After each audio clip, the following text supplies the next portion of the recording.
Thank you all. We love you all. Thank you all, Wisconsin. It's great to be here. We have a great looking crowd here. Thank you all.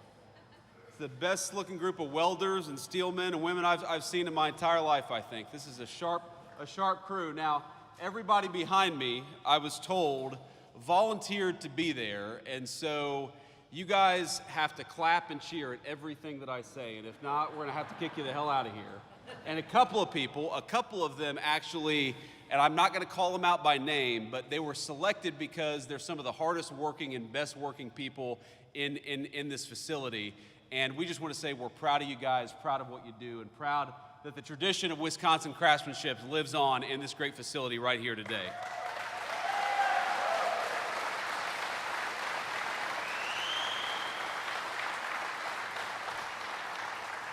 Now, before we get started here, and I want to talk about the big, beautiful bill, I want to give a few notes of appreciation and gratitude.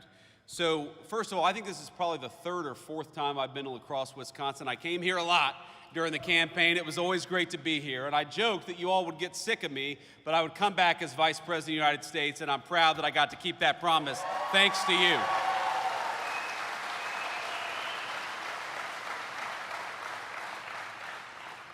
So I want to thank Paul Bagnevsky. Paul, thank you so much. I got it A minus maybe on that pronunciation. He is the president and CEO of this incredible facility. We're so thankful to be here. I want to thank Jake Koshiol and the rest of the Tough Job team for giving us such a warm welcome here in Wisconsin. I also want to thank, and you heard Doug Burgum, our great Secretary of the Interior. How good of a job is Doug Burgum doing as Secretary of the Interior? Doug, thank you. Doug is doing a great job, but you heard him give a shout out, and I'm going to give another shout out to the great Representative Derek Van Orden. Thank you, Derek. Please stand up. Give it up for this guy. He works harder. He works harder than anybody in Congress. He works so hard that he lost most of his hair, in fact, over his time in Congress. I'm sorry about that. I had to poke a little fun at my good friend Derek. But, you know, there are so many people who just show up in Washington. They go along to get along. They cast a vote or don't, but don't really do much else. Derek is fighting every single day for the people of this district. You should be proud of him, because I certainly am. Thank you, Derek.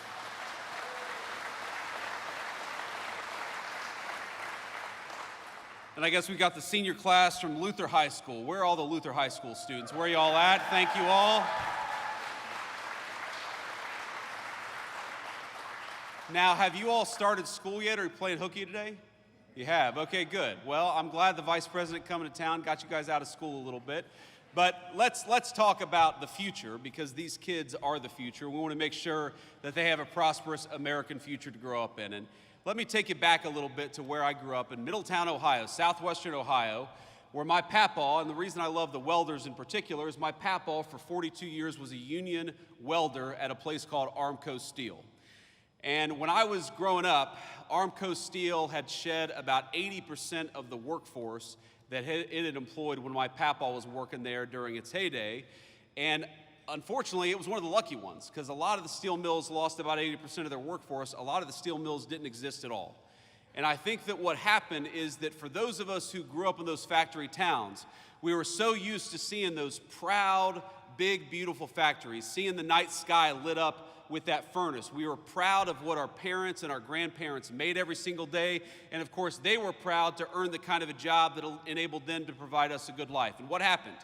Thanks to a generation of failed politicians and stupid decisions, those factories closed down one by one by one, and many of those proud towns that made us who we are, ladies and gentlemen, those proud towns became ghost towns.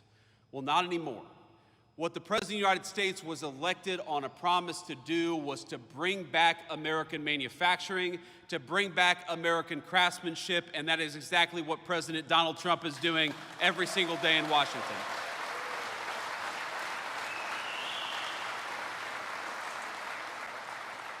How nice is it to have a president who, instead of rewarding companies for shipping your jobs overseas, rewards companies for building factories right here in the United States of America?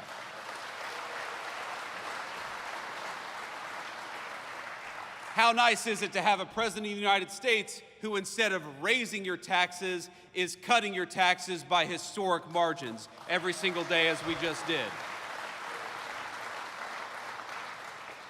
For years, American leaders would ask you to work overtime, would ask you to spend even more time away from your family, and every hour that you spent at the job, they would reach further and further into your pocket. How nice is it to have a president of the United States who cut taxes on overtime, because we believe that if you spend an extra hour at work, the government ought to keep its hands the hell out of your pocket. Is that right?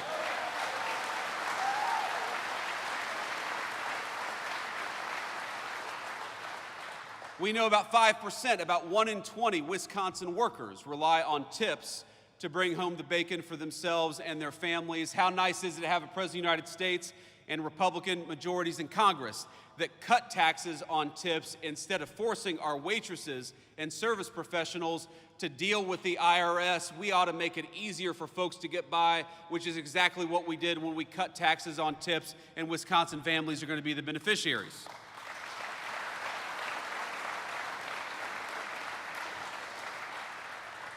What the working families tax cuts did is very simple, ladies and gentlemen. It let you keep more money in your pocket. It rewarded you for building a business or working at a business right here in the United States of America. It makes it easy for you to take home more of your hard-earned pay, and it makes it easier. If you're an American manufacturer or an American business, it makes it easier for you to build your facility or expand your facility right here in the United States of America. I happen to believe that it's the dumbest decision we made as a country to reward foreign companies with putting stuff overseas instead of right here in places like Wisconsin. Well, now we have a different president with a different attitude. If you're building in the United States of America, if you're working in the United States of America, if you're trying to earn a decent living right here at home, we are going to fight for you every single day. But if you build crap overseas and try to undercut the wages of American workers, you're going to pay a big fat tariff before you bring it back in to the United States of America.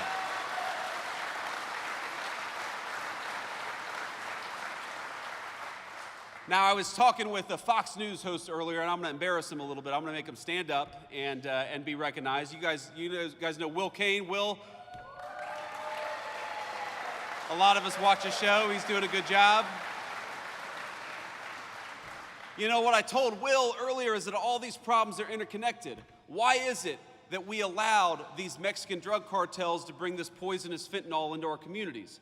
Why is it that so many people lost hope and started taking that fentanyl? Why is it that we had a government that seemed to care more about illegal immigrants than they did about their own citizens? It's all connected, because when they shipped your job overseas in the last administration or administrations that came before it, what they also did at the same time is they allowed those cartels to come in to our country and take advantage of our communities. So what the working class families tax cut does is, yes, it gives you more take-home pay. Yes, it cuts taxes on overtime. Yes, it cuts taxes on tips, but it also gives our incredible law enforcement over $100 billion to get those drug cartels the hell out of our country once and for all.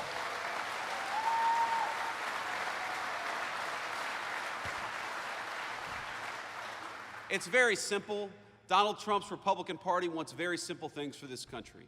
We want you to be able to earn a good living in your community. We want you to be able to walk down a city street in broad daylight without getting mugged.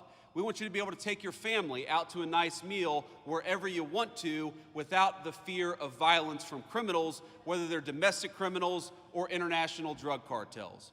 If you work hard every single day, you ought to take as much of your hard-earned pay home as possible. And if you want to raise your children in security and comfort, you ought to send them to a school that gives them a good education instead of an indoctrination. These are very simple things, ladies and gentlemen, and all we needed was better leadership in Washington to deliver it.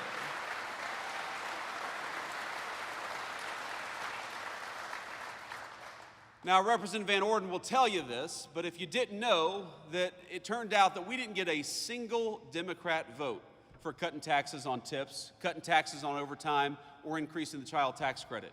Not a single Democrat in the House or the Senate could actually deign to vote for giving you more of your hard-earned money.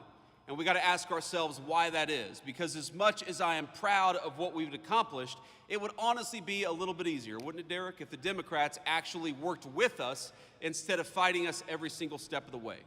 And you're going to see this. We're a little early for campaign season, but in a couple months or maybe about a year, you're going to start seeing television advertisements. And you're going to start seeing Democrats lying about what's in these working families tax cuts. And I'm going to tell you exactly what they're going to say. They're going to tell you that this bill, which gives you more of your hard-earned money, that they opposed it, not because they want to raise your taxes, and they do, but because they're worried about your health care. They are so worried about your health care, in fact, that they want to give more and more of your health care to illegal immigrants. And that's exactly why they voted against this bill. I know we have this beautiful high school class back there. And I'll give you, just from a vice president to the high school seniors, I'll give you guys just a little bit of relationship advice from a man who's been happily married for 11 years. Find yourself somebody who loves you as much as national Democrats love giving health care benefits to illegal aliens. That's my advice for you. Because it is, as far as I can tell,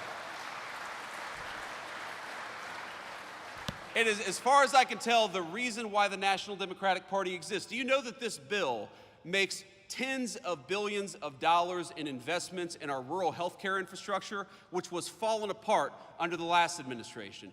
This legislation guarantees that hardworking Americans are going to have access to their Social Security, Medicare, and Medicaid benefits. What this bill refuses to do, and what Republicans absolutely refuse to do, is to give your hard-earned benefits to people who don't have the legal right to be in this country to begin with. It is very simple. And if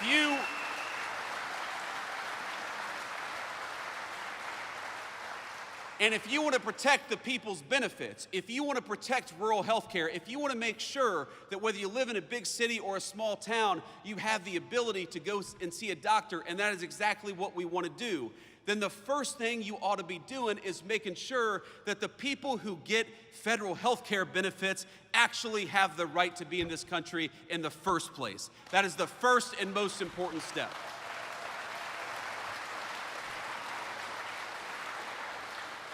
And that's what this legislation did. So don't believe the lies and don't believe the attacks. What we are doing with this legislation is giving you a tax cut and trying to rebuild the healthcare infrastructure of this country that got decimated under Joe Biden's leadership. But what we are also doing, in order to preserve the benefits that you paid into for your entire lives, is making sure those benefits only go to our fellow American citizens and not to people who ought to go back to their home country because they're here in this country illegally. It's very simple. And think about this. Think about the math, ladies and gentlemen. You cannot have these health care benefits if you allow tens of millions of people into this country who have no legal right to be here and give them those benefits. We were on the freight train to bankruptcy under Joe Biden's leadership because we had a Democratic Party that didn't care enough about this country to actually enforce our borders. And it's that simple. And so when I see the Democrats, I got to be honest with you, it makes me a little bit angry. When I see Democrats fighting against cutting your taxes and saying it's about health care, it's not about health care for you, it's about health care for illegal aliens. And we happen to believe in a different principle. You ought to keep more of your hard-earned money. That if you work overtime, you ought to be rewarded for it. And that when you pay into the federal system, you receive those benefits and not anybody who didn't pay into them to begin with. So,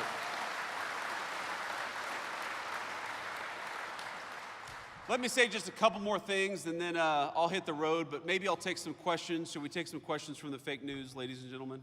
Would that be fun? Okay, we can do that too, but we'll try to focus on the local Wisconsin reporters first, because I know that they're not fake news, right? We got good local reporters here in Wisconsin? I don't know, mixed reviews based on the crowd here, but let me just say a couple more things. So this business, this manufacturing facility, I think represents the future of American craftsmanship. And I was talking to the CEO and to Jake earlier about this, but you know, there's this attitude that some people have that manufacturing, it's the jobs of the past, it's the industry of the past, that it's dirty, that it's not innovative. Well, I challenge any journalist to walk around this facility for 10 minutes and not realize that this is one of the most innovative companies in America, and this is the future of American industry, the future of American innovation, and the future of American manufacturing. They're using artificial intelligence in this facility. They're using robotics in this facility. They're doing things that, frankly, were not even possible 20 years ago, and they're doing them in order to build a great American future. We are practically a stone's throw away from a beautiful new bridge, a bridge that is being built with American-made steel from this manufacturing facility, because we have great American craftsmen right here in Wisconsin, and we ought to fight for them.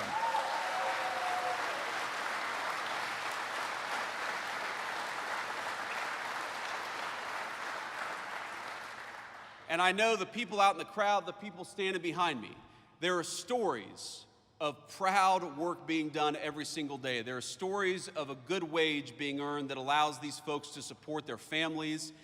There's stories of products that exist in the United States of America that we need, that we absolutely rely on, that are made right here with American workers and American hands.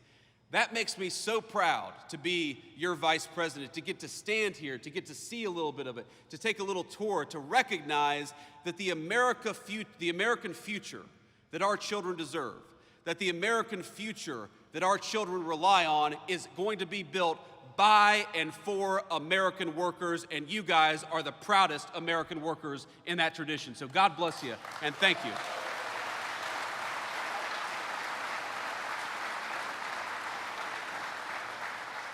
And these guys, they're proud of what they do. They're doing something amazing. They're doing something that can't be done almost anywhere else in the world. They're earning a good wage in the process. This is what makes America great. And I love my papa. I said he was a union welder for 42 years. He was a proud man. He was a hardworking man. But my papa, before he died, he used to tell me that, he didn't know that American manufacturing was going to be as strong in the future as it was in his time. And again, I love my papa, but I think that's the wrong attitude.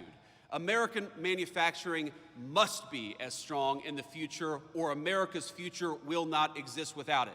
Do you think that our kids are going to have a future if we rely on foreign countries to make everything that we need?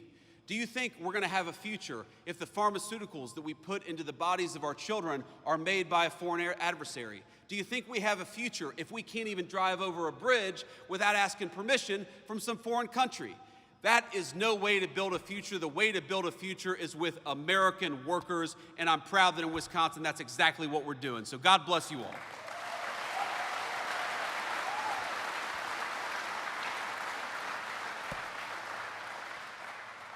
And I want to say just one final thing, and I'm going to end this on a somber note. We've had some fun here, but I'm very mindful of the fact that we're just a couple of minutes away from the Minnesota border.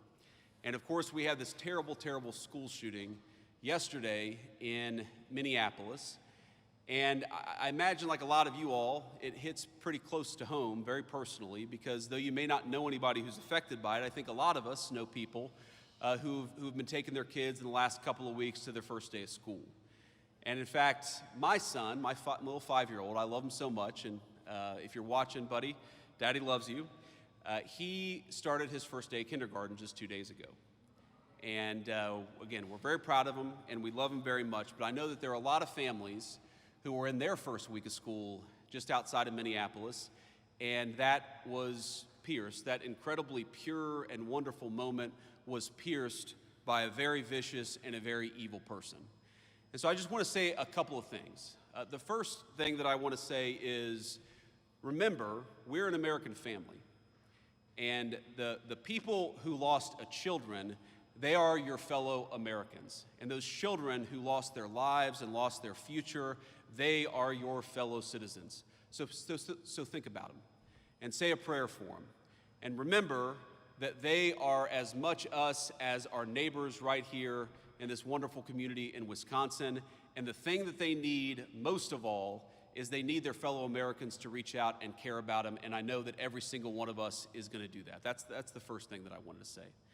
The second thing that I wanted to say is, When I first heard the news, I was worried that the death toll was going to be higher based on what the media reports were saying. And right now, there are still a couple of kids, some of whom in very critical condition, who may yet survive this, and I think they would appreciate your prayers and their families would appreciate your prayers as well. So if you are the praying type, I'd ask you to say a prayer tonight for those kids that are still recovering, that they may recover fully and go on to live a full life, the life that was deprived from a couple of their classmates. And you know, the stories, I'd encourage you to read some of the stories about what happened yesterday, about the violence, about the fact that you had 10-year-old kids laying over their friends to look after them and to try to protect them.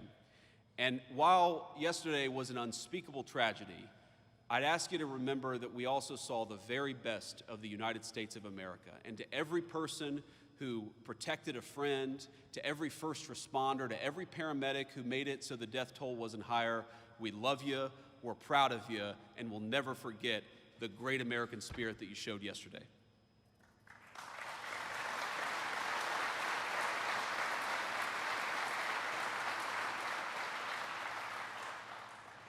And on that note, there's going to be a time for politics, and there's going to be a time to figure out how to prevent this stuff from happening, how to make these shootings less common in our country.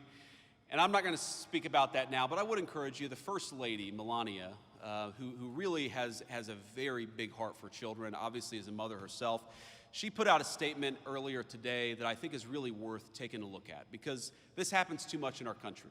And if you look, we really do have, I think, a mental health crisis in the United States of America. We take way more psychiatric medication than any other nation on earth, and I think it's time for us to start asking some very hard questions about the root causes of this violence. And I'm going to be part of that, and the First Lady and the President are going to be part of that, but that's going to be an American conversation that we're going to have together. But before we have that conversation, if you are the praying type, I would ask you to join me in prayer. I'm just going to say a prayer for the two little kids who lost their lives yesterday. And this is a prayer we say a lot in my church, and I've always found it very meaningful. It's very short. But eternal rest grant unto them, O Lord, and let perpetual light shine upon them. May the souls of all the faithful departed, through the mercy of God, rest in peace. Amen. Thank you all. Now with that, I will take some questions from the reporters, but again, thank you all for having me, and thank you all for indulging that moment. I think it's important for our fellow Americans to know that we're reaching our arms around them and we love them, and you guys gave me the opportunity to do that, and so I'm grateful for it. God bless you. Questions?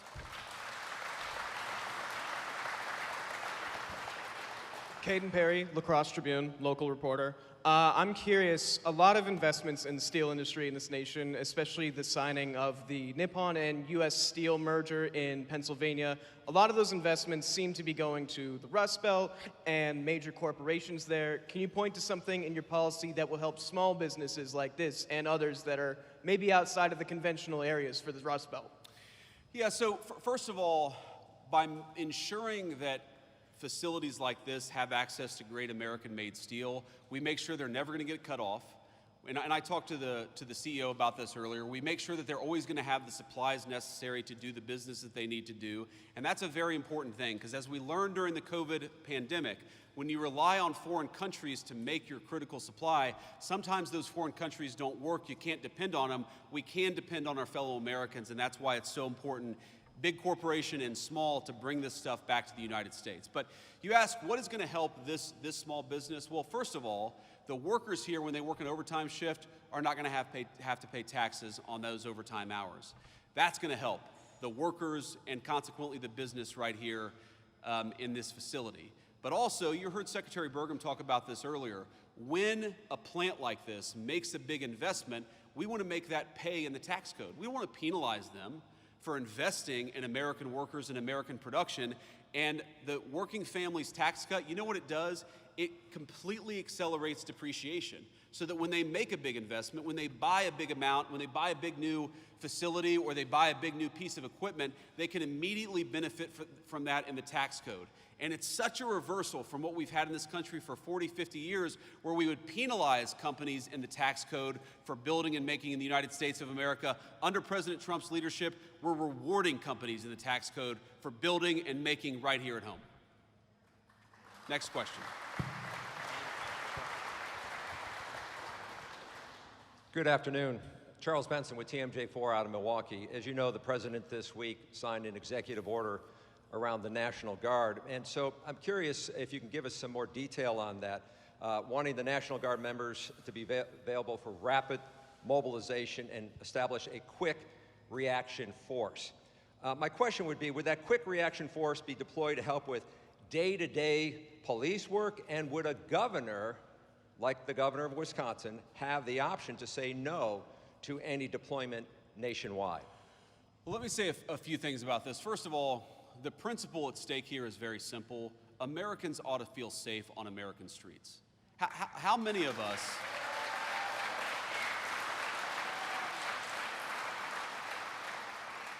How many of us have crossed to the other side of the street because there's a person on the street corner yelling and screaming at our kids or at our family? How many people have felt scared to walk down the street of an American neighborhood in daylight or at night because those streets are considered no-go zones?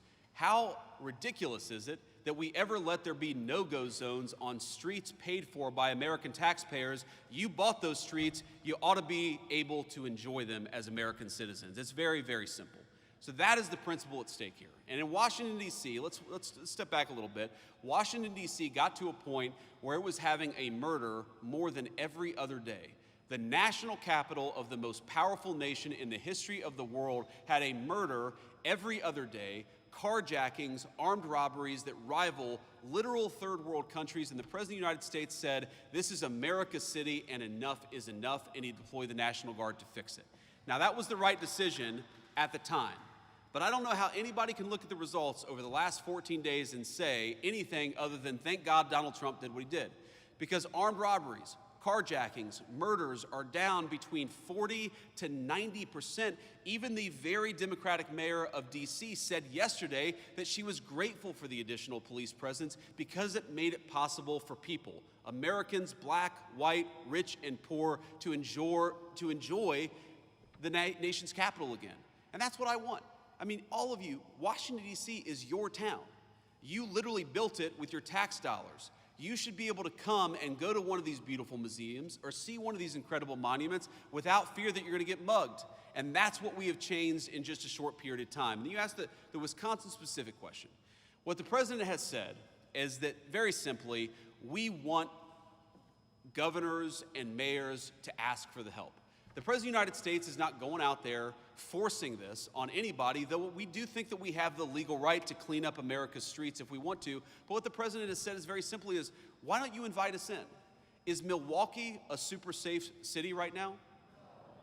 It's had some crime problems. It's a beautiful city. There are a lot of beautiful, incredible, hardworking people who live there, but let's be honest, Milwaukee has had some crime problems. So have other parts of our community. Chicago, I know we're not too far from Chicago. Chicago's had a lot of crime problems. Why is it that you have mayors and governors who are angrier about Donald Trump offering to help them than they are about the fact that their own residents are being carjacked and murdered in the streets? It doesn't make an ounce of sense. And the last...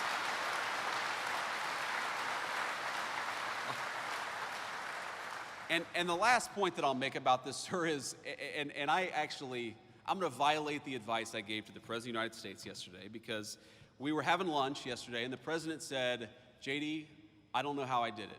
I have actually got the Democrats to come out in defense of crime. And it is the craziest. If Donald Trump came out tomorrow and said he really likes puppies, you would have AOC come out and say puppies are terrible. So you have Donald Trump, who has reduced murders, carjackings, and armed robberies in 14 days in Washington, D.C., and now you have national Democrats coming out and saying, oh, well, we love murders and carjackings and armed robberies. Why won't Democrats just use some common sense? We're going to disagree about stuff from time to time. I'm sure Democrats want higher taxes and I want lower taxes. We may disagree about some foreign policy issues, but on this basic principle that murdering people, armed robberies, carjackings are bad, wouldn't it be nice if the Democrats just worked a little across the aisle for once? Next question. Thank you, Mr. Vice President. Matt Smith, WISN TV in Milwaukee. To what you just said, Milwaukee's mayor the other day said absolutely not to any talk of National Guard troops. Would the administration consider ever coming into a city like Milwaukee? Well, again, we want to be invited into Milwaukee. We want to help people. We want to help our fellow citizens. And we think that if you look at the crime rates, if you look at the murders in Milwaukee, if you look at certain neighborhoods where people are unafraid to go out even in the middle of the day, we would love to come and help the people of Milwaukee. But the President of the United States has said he wants to be asked. And that has been his consistent line from the very beginning, that we have an incredible law enforcement capability in the United States. You know what's crazy about crime? Is most of the violent crime is committed by a very small number of people. When we talk about a violent crime problem, we're not talking about thousands upon thousands of people in Milwaukee. We're talking about a few hundred people who probably commit 90% of the violent crime.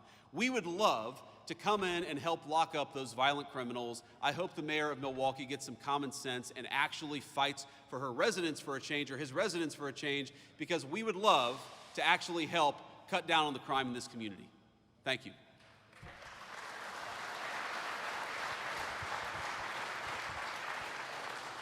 Good afternoon, Anthony DeBruzzi, Spectrum News, Wisconsin. Sticking with Milwaukee, but a little different. Yesterday, Governor Tony Evers requested a disaster declaration from President Trump after the historic flooding that we've seen in the Milwaukee area. So can Wisconsinites count on the administration for financial help through this? Yeah, so obviously, look, we want to help people, and we want to help our fellow citizens, and I know that Wisconsin has suffered some serious problems. I have not talked to the President of the United States. I'm not even sure that he's aware yet that the governor has issued that disaster declaration, but I will take that back to Washington, D.C. and make sure we respond to it promptly. Thank you, sir.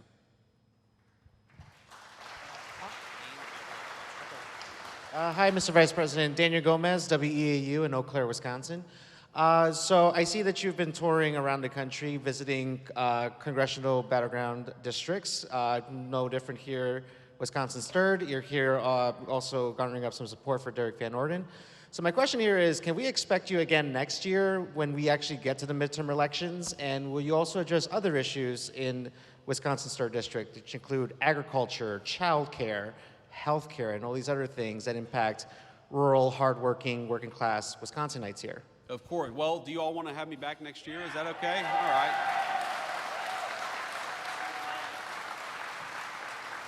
Look, so long as the people of the 3rd District will have me, yes, I will keep on coming back and keep on talking about the issues that matter.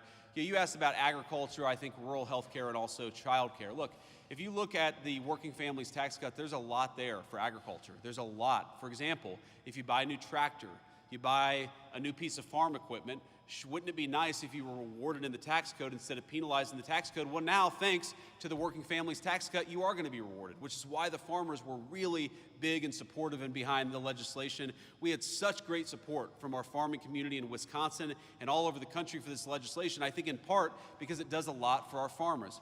You asked about health care. Look, rural health care in this country is in bad shape. It was left in bad shape by the previous administration, and this legislation, the Working Families Tax Cut, has got tens of billions of dollars to shore up our rural health care system. It is so unusual to hear Democrats say this is going to be bad for health care when we're spending billions of dollars to try to fix some of the rural health care problems in our country. And by the way, has anybody been awake for the last 4 years? Any of these national Democrats? How was the rural health care system doing under Joe Biden when you had hospitals and clinics closing at a record and alarming rate? We're trying to fix that. We want people to be able to access to health care, but we want American citizens to be able to access health care, and that's what makes us different from the National Democrat Party.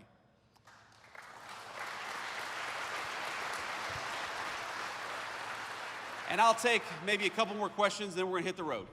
Hi, thank you so much for taking questions from us. My name is Laura Schulte. I'm a reporter with the Milwaukee Journal-Sentinel.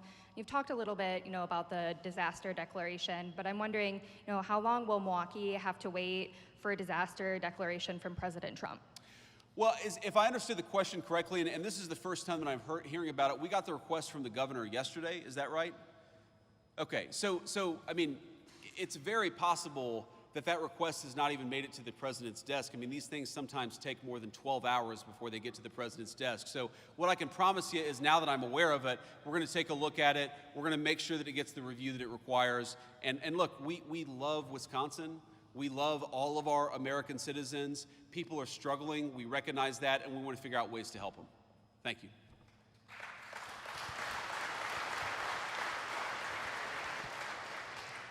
Mr. Vice President, Adam Roberts, News Radio WTMJ, also out of Milwaukee. A follow-up to that question as well. I know that you still have time to make this decision, but can you explain why President Trump or yourself did not tour the southeast Wisconsin area like was done in Texas after their historic flooding?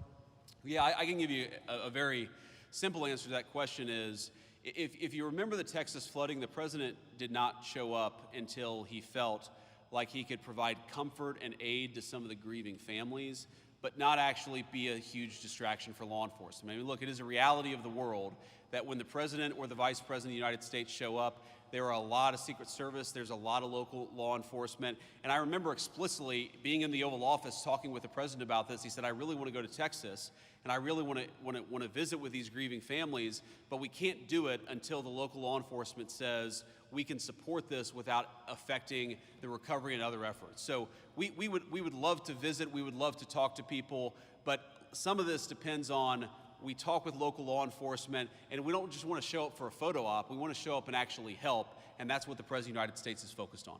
Thank you, sir. And I'll do one more question before we hit the road. Jeff Murdoch, The Washington Times. So there are plenty of people, there are scores of people still in jail that have been pardoned under President Biden's auto pens. Do you think they should be released from prison? Well, I think that there's something weird about this auto pen, which is that you have a guy who even some of his own staff members said did not have the mental faculty to be president of the United States, okay? While at the same time, he allegedly signed a bunch of pardons, which we now know were signed by the auto pen. I think it raises a very difficult question about whether those pardons were actually legitimate in the first place. I mean, think about this. How can you sign a pardon? How can you engage in presidential conduct that's binding if your own staff members are saying, well, this guy wasn't exactly fit to be the president of the United States? So look, I'll let the courts figure this out. As the president of the United States has said, President Trump, we always follow the court orders and we always try to work with the courts. But I think the American people, far more than whether this pardon is thrown out or that pardon is thrown out by the court, let's step back and ask ourselves, how is it that the American media and senior members of the Democratic Party conspired to hide us from the fact that the President of the United States wasn't fit to do the job? This is about more than politics. This is about more than policy disagreements. This is about if you get a phone call at 3 a.m. and there's a national security emergency, does the person who's answering the phone have the mental ability to do the job? And if the answer is no, then all of us, Democrat, Republican, and Independent, have been defrauded. And I think the Biden presidency is a big, fat example of the American media defrauding the American people.